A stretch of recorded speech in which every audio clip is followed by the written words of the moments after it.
Hoje em dia, milhões de pessoas estão fazendo cursos online, né? E a gente parte do princípio de que o objetivo é aprender a matéria do curso. Mas e se a lição mais importante não estiver no plano de ensino? Baseado num estudo de caso super interessante, a gente vai desvendar o tal currículo oculto que molda a experiência de quem estuda pela internet. Pois é, essa é a grande pergunta. O ensino à distância já virou parte do nosso cotidiano, mas parece que ele vem com umas regras não escritas, sabe? Um conjunto de habilidades que ninguém ensina de forma oficial, mas que são essenciais para sobreviver.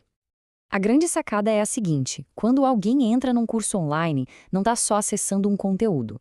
Na verdade, essa pessoa está mergulhando num ambiente completamente novo, que tem suas próprias normas, seus próprios jeitos de fazer as coisas. É basicamente uma cultura inteira. E os pesquisadores deram um nome para isso. E o nome é esse, cibercultura. Esse é o conceito-chave da nossa conversa. Pensa nela como se fosse o jeitão do mundo digital. É toda a cultura que nasce da nossa interação com a tecnologia e, claro, com outras pessoas nesse ambiente online. Ok, mas como é que se estuda um negócio desses, tão complexo? Não dá só para observar de longe. Os pesquisadores precisavam de uma ferramenta, uma lente de aumento específica para conseguir decifrar o que realmente estava acontecendo na jornada de um aluno online. E a ferramenta é essa aqui. É o chamado Triângulo das Configurações de Aprendizagem.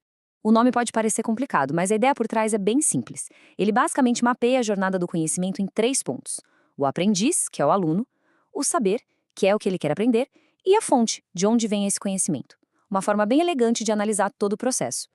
Bom, teoria é legal e tal, mas nada como uma história de verdade para a gente entender como a coisa funciona na prática, né?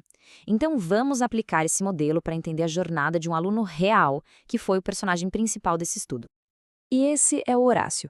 Ele tem 36 anos e é aluno do segundo ano de um curso de Ciências da Natureza, feito inteiramente à distância.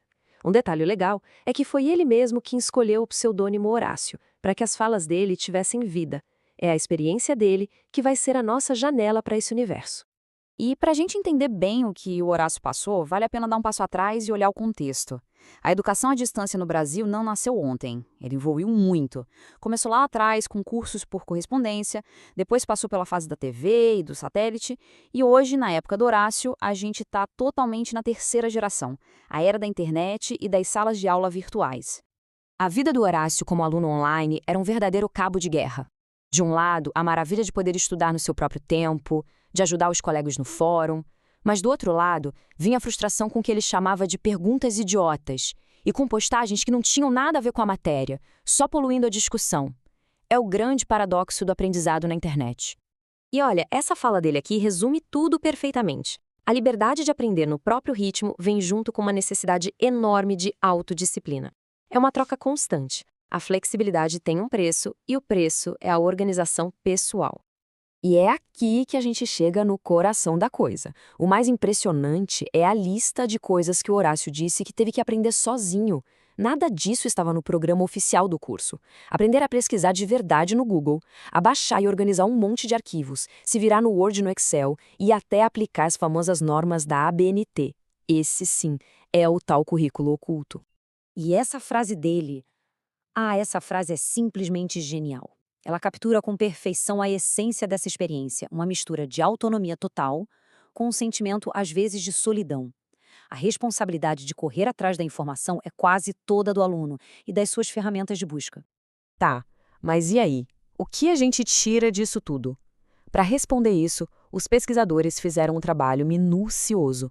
Eles pegaram cada fala do Horácio, cada comentário, e organizaram tudo para encontrar um padrão. A ideia era entender a natureza fundamental do aprendizado dele. Vamos ver o que eles acharam. E olha só que interessante, mais da metade dos relatos do Horácio, 53%, eram de natureza epistêmica. Nome complicado, né? Mas basicamente significa que a maior parte da energia mental dele não era só para absorver o conteúdo da matéria, e sim para tentar entender o processo de como aprender naquele ambiente específico. E se a gente cavar um pouquinho mais fundo nesse entendimento, o que a gente descobre? Que quase metade disso, 46%, era focada nas práticas. Ou seja, nas ações do dia a dia, no como fazer as coisas, como interagir no fórum, como pesquisar do jeito certo, como entregar os trabalhos. Então, juntando as peças, a grande conclusão do estudo é esta: o aprendizado do Horácio foi, acima de tudo, epistêmico-prático. Ele estava o tempo todo aprendendo a fazer e a entender como se faz, para conseguir ter sucesso naquele sistema online.